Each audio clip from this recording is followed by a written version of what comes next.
Europe 1. Le talent de la France bouge. C'est vous, le talent, l'un des talents ce soir, Damien Camphor. Vous êtes le cofondateur de Sodame Dessert. C'est de la pâtisserie sans gluten. Je vous laisse pitcher et ensuite on va faire connaissance. Vous êtes prêts ? Bonsoir Elisabeth, oui, Allez, je suis prêt, je vous remercie c'est à infiniment. vous, on vous écoute. Alors Sodame Dessert est né d'un constat qui a été fait à 2 titres.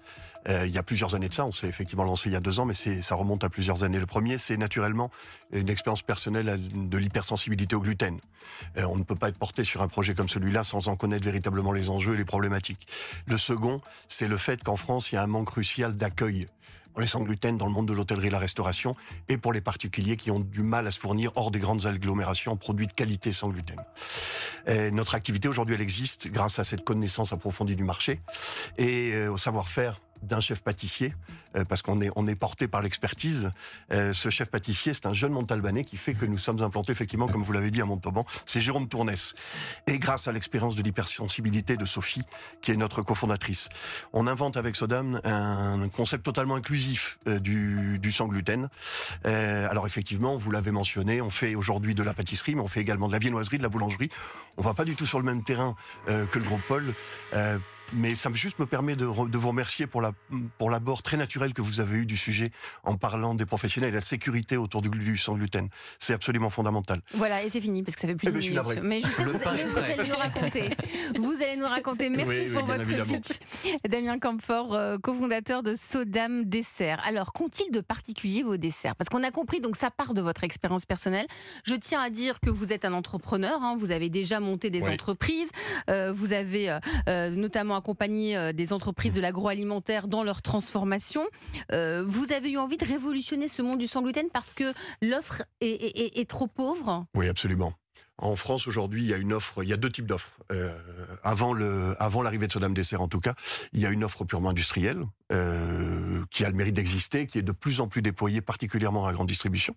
Donc, il permet aux gens qui sont sensibles au gluten ou malades cœliaques, il faut pas oublier que c'est avant tout une maladie auto-immune, qui est la maladie cœliaque, de trouver des produits qui correspondent. Vous-même, vous en êtes atteint ? Non, moi je ne suis pas. J'ai une maladie auto-immune, mais inflammatoire. D'accord. Qui fait que je suis consommateur partiel de produits sans gluten. Donc vous avez ce marché industriel et vous avez ce marché de proximité qu'on trouve dans les grandes agglomérations. À Paris, on a effectivement quelques très beaux artisans, au même titre qu'on en a à Marseille, qu'on en a à Lyon par exemple, ou encore à Toulouse. Mais quand on n'est pas à Paris, Lyon, Marseille, on a du mal à trouver des produits. On a du mal à trouver. Donc vous êtes dit, je vais les inventer. Vous avez inventé quoi alors ? Alors on invente au départ une ligne de pâtisserie qui nous permet donc de régaler à peu près la France entière. On livre partout sauf en Corse et dans les îles. Tant pis pour les Corses. Pour l'instant. Voilà, absolument. On va pas se les mettre à dos. Et je n'ai aucune envie de me les mettre à dos. Non, d'autant plus qu'ils nous réclament à corps et à cri. Il y en a une là. Surtout qu'il y en a une. Ah bah oui, Paola Fabiani est là, donc... C'est un peu marqué. Alors, je pourrais parler d'un partenariat qu'on est en train de mettre en place justement pour arriver enfin à toucher l'île de beauté. Elle va peut-être vous pistonner parce qu'elle a peut-être 2-3 contacts là-bas. C'est possible. Je serais tout à fait preneur. Ok, donc vous avez fait des pâtisseries, mais racontez-nous, quelle pâtisserie ? Nous on veut savoir. Est-ce que c'est le traditionnel cake sans gluten que je peux faire chez moi ? Que je peux fabriquer, préparer à la maison. On va un peu au-delà de ça, justement. Voilà. On a cherché tout ce qui représente une forme de technicité et qui est compliqué à élaborer par les gens qui font, malgré tout, de la cuisine sans gluten chez eux. C'est tout le problème quand on est sans gluten, c'est d'aller faire de la belle pâtisserie, pâtisserie artisanale qu'on peut trouver chez les grands pâtissiers dans la pure tradition artisanale et pâtissière française. Donc on va trouver du Paris-Brest, on va trouver aujourd'hui de la galette, feuilletée avec un magnifique feuilletage, le feuilletage étant probablement ce qui est le plus compliqué à faire en sans gluten. Parce que le feuilletage, pour moi, c'est de la frangipane. Alors, je suis pas pâtissière, mais pour moi, c'est de la pâte d'amande, donc il n'y a pas de gluten dans la pâte d'amande. C'est ce qui enveloppe la pâte d'amande. Ah oui, non, c'est la pâte feuilletée, oui, pardon. Donc ça, c'est de la pâte feuilletée quand on parle de chocolatine, au chocolat, je suis navré, je viens de Montauban, c'est chocolatine naturellement chez moi. On est libre ici, donc vous avez le droit. La chocolatine, le pain au chocolat ou le croissant, c'est du feuilletage. Sans gluten. C'est du feuilletage et nous, on le fait également sans gluten. C'est extrêmement compliqué. À base de quoi alors ? Alors, nous, on travaille particulièrement sur des matières différentes, qui sont la matière principale que l'on transforme, c'est la farine de riz demi-complet. Voilà, c'est notre base de travail. Bien évidemment, à côté de ça, on a, selon les produits qu'on développe, d'autres produits. Je vous parlais de la pâtisserie, je vous parlais de la viennoiserie comme le croissant et les pains au chocolat. On fait également de la viennoiserie plus conventionnelle de type brioché. On fait également de la boulangerie, puisqu'aujourd'hui, on a une gamme de pains. Vous nous disiez dans le pitch que le vrai sujet, c'était aussi parce que vous ne trouviez pas de sans gluten dans les hôtels, dans la restauration. Donc j'imagine que vos clients, ce sont les hôteliers. Ouais, on est là-dessus. Tout à fait. Ok. Quand vous êtes sans gluten en France et que vous allez en hôtellerie, en restauration, quand on doit consommer à l'extérieur, c'est très compliqué. C'est ce qu'on a compris. Si vous êtes parmi nous ce soir, Damien Cambefort, c'est parce que vous avez donc des besoins, puisque l'entreprise est née en 2021, c'est ça ? C'est ça. 2021, absolument. donc elle est toute jeune. Vous avez besoin, tout est fabriqué en France, évidemment, à Montauban. Vous avez besoin de diversifier l'offre, notamment sur le salé. Vous ne proposez pas encore les sandwichs sans gluten ou encore déjà un petit peu ? Pas de sandwich, non, puisque ce n'est pas notre univers, mais par contre, on fait de la mignardise, par exemple. On fait un peu de mignardise salée et on veut effectivement étendre notre offre à des créations salées. Oui, tout à fait. Et donc pour cela, vous avez aussi besoin de lever des fonds, près de combien ? Alors aujourd'hui, on est en recherche d'une première levée de 500 000 € à peu près. 500 000 € pour y répondre à toutes ces questions. Comment Damien Cambefort, le patron de Sodame Dessert, va-t-il s'y prendre ? Europe 1. Le réseau La France Bouge. Avec vous, Paola Fabiani. Donc je rappelle que vous êtes la présidente fondatrice de Wisecom. C'est le premier centre d'appel au cœur de Paris. Vous avez fondé un nouveau modèle pour relocaliser. Vous avez pris le contre-pied de toute cette délocalisation des centres d'appel. Vous êtes aussi la vice-présidente du MEDEF en charge de l'entrepreneuriat. Donc ce domaine, vous y connaissez. Est-ce que ça vous a inspiré Sodame Dessert ? Oui, beaucoup. C'est ce que je disais en introduction. Sodame, c'est, je pense, très intéressant. Déjà sur une idée qui est le sans gluten, je trouve qu'il y a un vrai manque et il y a un vrai marché. Surtout, alors j'ai regardé 2-3 chiffres en 2 minutes. Je crois qu'il y a 12 millions de Français qui sont touchés. Donc c'est énorme, quoi. C'est un vrai marché. Et en croissance, j'ai l'impression que plus ça avance, plus c'est en croissance. C'est ça.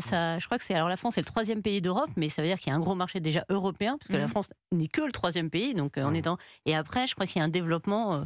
Malheureusement, ou heureusement pour vous, mais malheureusement pour les gens, ou une prise de conscience peut-être. Oui, on va partir sur l'idée que c'est malheureusement, parce que bien évidemment, on préfère que ce ne soit pas le cas, mais dans le cadre de notre activité, en tout cas, ça justifie le fait que nous, on puisse être présents pour revendiquer cette gastronomie sans gluten et le plaisir de retrouver le plaisir de consommer, même quand on est sans gluten. Donc je pense que sur le marché, il y a vraiment quelque chose. Je pense que votre positionnement est très intéressant. Après, effectivement, il y a peut-être quelques alors, quels sont les points améliorés selon vous, Paola Fabiani? Alors, je ne sais pas si c'est à améliorer ou à creuser, peut-être aussi. Alors, déjà, vous êtes sur une activité qui, pour moi, est assez consommatrice de cash, parce qu'il faut, d'une part, être en recherche et développement. Alors, je ne suis pas une pro comme Maxime de ce domaine, mais pour le coup, je pense qu'il faut être en recherche et développement pour sortir de nouvelles pâtisseries, pour sortir de nouveaux produits. D'autre part, il faut trouver des systèmes de développement et de distribution assez efficaces, et en même temps, ça coûte cher, en fait, de commercialiser, donc d'où, je crois, la demande de recherche de fonds. Absolument. Ça, c'est un point je reviendrai dessus. Et puis, l'autre point, c'est d'affirmer son positionnement. Moi, j'ai regardé un peu aussi. Pareil, d'un côté, effectivement, vous avez la grande distrib, de l'autre côté, vous avez des boutiques d'indépendants qui un peu multiples. Et en fait, finalement, quel est votre positionnement et quel est votre couloir de nage, je dirais. Alors, et voilà, c'est un peu ma première question. Après, j'aurais peut-être quelques idées. J'aime beaucoup l'idée du couloir de nage, parce que c'est exactement ça. Vous avez les deux côtés du marché, les industriels et les locaux, et nous, on est au milieu. C'est le choix qu'on a fait d'aller proposer cette alternative surgelée de qualité, livrée partout en France à domicile aux particuliers. Tout est surgelé. Ça, c'est une notion fondamentale, parce que ça garantit la naturalité de nos produits et la possibilité de consommer à tout moment. C'est-à-dire que le fait de livrer à domicile, là, si on ne parle que de la partie des particuliers, ça a un impact. Il y a un coût logistique important. Mais moi, je pense plutôt pour l'hôtellerie et la restauration. Absolument. Ça, c'est le deuxième point. J'ai pas envie d'acheter du surgelé. Alors, si le surgelé, sans gluten, je trouve il y a un truc plus naturel, plus frais que d'aller. Mais alors c'est justement parce que c'est naturel que c'est surgelé. Et quand on travaille de la belle surgélation, on arrive à un magnifique résultat. restituer chez vous ou en hôtellerie-restauration un produit tel qu'il est sorti des ateliers de Sodame Dessert. C'est ça le principe. Mais vous avez parfaitement raison sur le point de l'hôtellerie et la restauration. C'est un point absolument fondamental et c'est le gage de pouvoir travailler avec des groupes hôteliers et restaurateurs et de leur permettre d'appréhender beaucoup mieux cet univers du sans gluten qu'aujourd'hui ne maîtrisent pas du tout en France. La Fabiani. Alors, effectivement, je pense que la lisibilité sur le surgelé n'est pas évidente. Je pense qu'il y aura peut-être un axe à mettre en avant parce que vous expliquez très bien quand on en parle. Et effectivement, surgelé, je pense que peut-être que le consommateur fait un peu la même assimilation qu'on a fait. Surgelé, pas forcément de qualité. Non, je vous dis franchement. Je pense qu'on pense un peu spontanément à ça. Et après, effectivement, est-ce qu'il n'y aurait pas une piste sur deux choses peut-être ? Une première piste sur le fait de travailler sur 2-3 produits phares, un peu à l'idée d'un Pierre Hermé ou à l'idée des éclairs. On a pas mal des macarons, etc. Est-ce que ça permettrait pas de finalement être un peu moins consommateur de cash et en même temps d'avoir une meilleure notoriété et un développement plus rapide. Donc sur un produit. Un ou deux produits qui seraient un peu... C'est vrai parce que tout à l'heure quand je vous ai demandé c'est quoi vos produits, vous m'avez dit le Paris-Brest, la galette, mais il n'y a pas quelque chose qui est ressorti immédiatement. Alors non, jusqu'à présent, il n'y a pas quelque chose qui est ressorti immédiatement parce qu'on a voulu embrasser un peu tout ce qui se faisait, qui relève d'une forme de complexité d'élaboration. Mais en même temps, en faire émerger un. Mais vous avez raison, je vous ai mentionné par exemple le feuilletage. Le feuilletage, c'est ce qui est fondamental chez nous. C'est quelque chose. Le feuilletage et la boulangerie, par exemple, ce sont deux points qui sont cruciaux.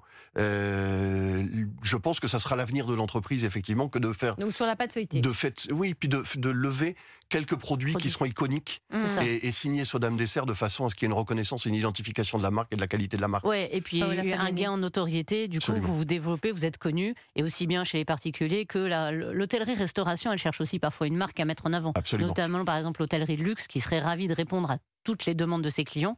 Parce qu'en général, c'est quand même la recherche qu'ils peuvent avoir. Et donc, effectivement, d'avoir à mon avis, une marque forte avec un produit iconique, ce serait un plus. Après, deuxième peut-être petite idée, petite question, une collab, on parlait des JO. Parce que le sans gluten, on est pas mal dans le healthy, on est pas mal dans le manger sain et en même temps gourmand, si j'ai bien compris. Ah oui. Faut que ce soit bon. Donc, faut que ce soit bon. Donc, effectivement, pourquoi pas essayer une collab avec un sportif de haut niveau qui, justement, aurait une alimentation, quoi. Voilà, c'est une idée, ça permettrait d'avoir de la notoriété rapide. Un ambassadeur, en pleine période de JO. Damien Cambefort. On est 100% preneur de cette idée, effectivement. Pour rien vous cacher, il y a déjà un précédent. C'est Novak Djokovic. Il n'a pas forcément servi l'univers du sans gluten parce que lui est consommateur de confort. On en parlait avec Monsieur Holder ce matin. C'est pas totalement représentatif de ce qu'est le marché du sans gluten puisque les gens qui consomment sans gluten sont malades avant toute chose. Lui, il a considéré que c'était une forme d'amélioration de sa performance que de se baser sur une consommation alimentaire sans gluten. Mais je suis tout à fait preneur, vous avez parfaitement raison, de gagner en visibilité avec quelqu'un qui nous représente et qui donne une image de Sodame Dessert tout à fait positive. Je pense que ça peut être un bon vecteur de communication. Maxime Holder, quand on est implanté dans d'autres endroits que la France, on vous demande peut-être plus de sans gluten, plus de sans lactose. Est-ce que c'est quelque chose que vous suivez attentivement ? Nous, on est très impliqués sur la nutrition et c'est un de mes combats parce qu'en fait notre responsabilité c'est de nourrir les hommes avec un grand H et vous parliez tout à l'heure de toutes ces intolérances, ces allergies. Donc je pense qu'il est grand temps qu'on s'interroge en fait sur la qualité des ingrédients utilisés. Donc on a créé un comité scientifique il y a quelques années.